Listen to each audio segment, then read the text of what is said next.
The holiday season is over and prices are a little bit lower. Joining us now is Kim Anderson, our crop marketing specialist. And Kim, give us an idea of what's taken place between Thanksgiving and New Year's Day. Well, not much.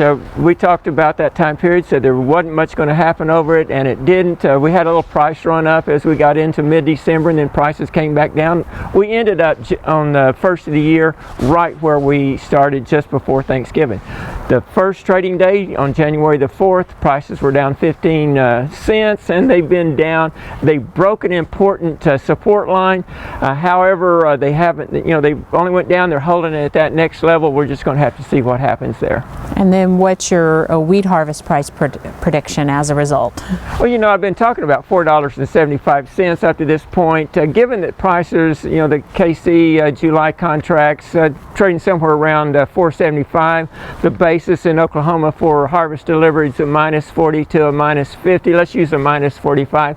So that gives us a harvest forward contract price around $4.30. So I'm going to be at about $4.50. I'm a little more optimistic than that.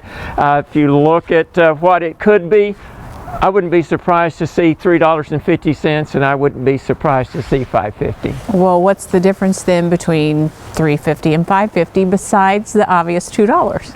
Well, I could come in and say, well, it's $4.50 plus or minus $1.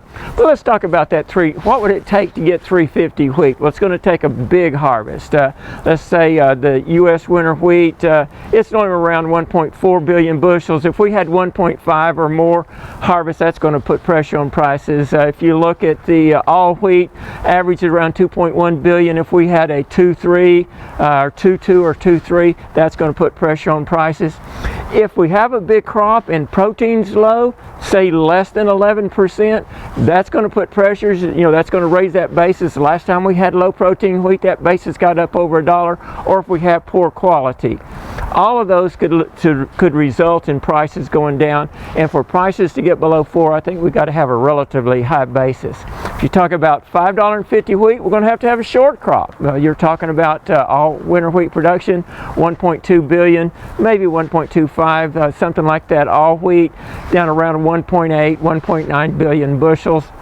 Looking at the world, we had 27 billion. To get to that 550, you're going to need that world crop to be probably 26 billion or less. It could be 26.7 or less. Consumption's been running around 26.7 this last year, so we got to have less wheat produced than we have consumption so we can lower ending stocks. What does it really take to produce a bushel of wheat? Well, you look at the budgets, it's going to depend on the farm, it's going to depend on the field. The enterprise budgets show the out-of-pocket cost of production being somewhere between $4.75 and $5.50 a bushel.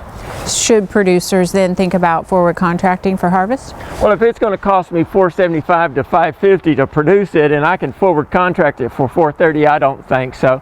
You're locking. Could prices be lower? Could you lose more money? Yes, but why lock in a loss? I think I'm going to wait and see what's going to happen with prices.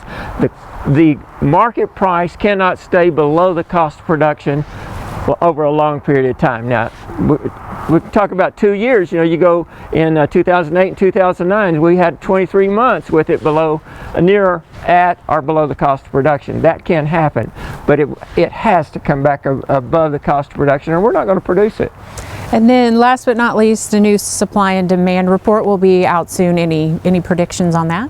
Yeah, next week we've got the WASDE report coming out. I don't think there's going to be any surprises in that. I think U.S. ending stocks for wheat will probably be slightly higher. You look at world ending stocks, maybe slightly higher.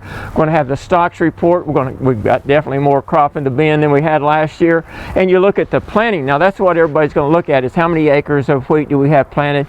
Right now the estimate is slightly less than it was last year. Okay, Kim Anderson, thanks a lot. We'll see you next week.